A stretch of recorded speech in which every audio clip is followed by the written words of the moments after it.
Have you ever felt depressed but don't know why? Hello, my name is Joshua Segundo and I am a senior at Fremont High School. And I've produced a segment that is based on my Capstone topic to further analyze how intergenerational trauma can be the reason why some of us are most likely to obtain depression. What motivated me to do the research on these two topics is that I've personally experienced depression. I've also been so confused, and breaking those traumas and overcoming suicidal thoughts is really just worth it. While depression is an issue globally known, it is hard for our leaders to find a solution to it. Sometimes people rely on the government, but we also have to hold ourselves accountable. What is intergenerational trauma?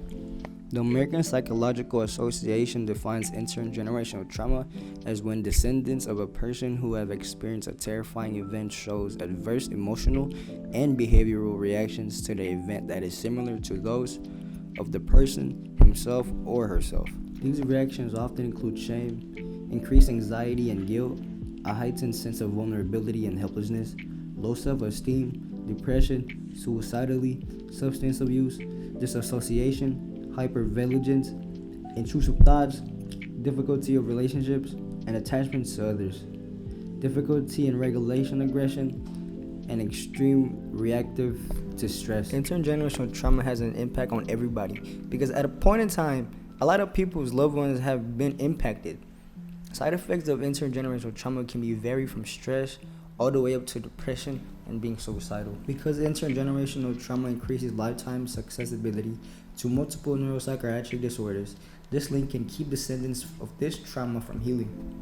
This trauma that our ancestors have experienced can impact us like us feeling lost, disconnected, and being stuck in a cycle of trauma. This cycle of trauma can keep people down mentally and physically. The majority of people who suffer with intergenerational trauma are those from the low socioeconomic status. People in poverty-affected communities everywhere in the world even have a hard time because of their situation.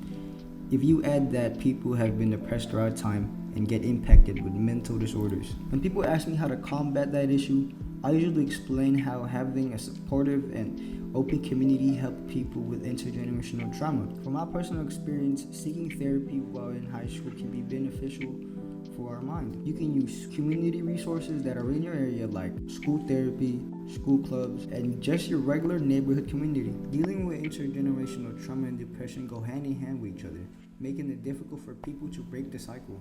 I've learned that speaking up about my problems to a trustworthy friend can be more effective than talking to a therapist, because a friend can understand my issue better than a therapist just trying to make me talk.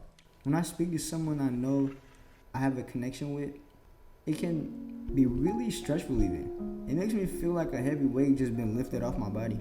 First thing I had to understand, and I'm still trying to understand, is opening up to myself or to someone, because I would try to run away from my problems through liquor and marijuana use on a daily basis.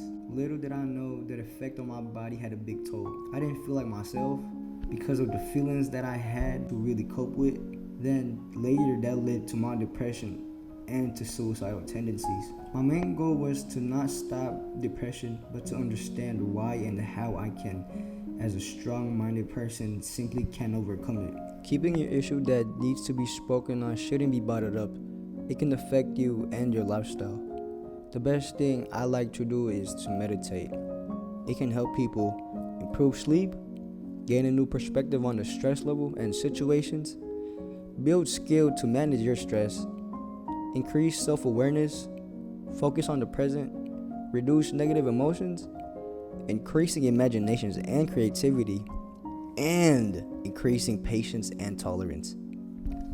With time, you can choose to make relations with your inner self to help you and your mind with situations that you yet haven't solved.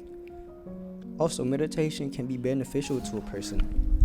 Now that you have a better understanding of how intergenerational trauma can affect you and I, consider starting the process of healing from your intergenerational trauma by finding the source of your trauma, acknowledging and accepting your trauma, allowing your relationships to change, practice self-care, allowing yourself to grieve, and also seeking support.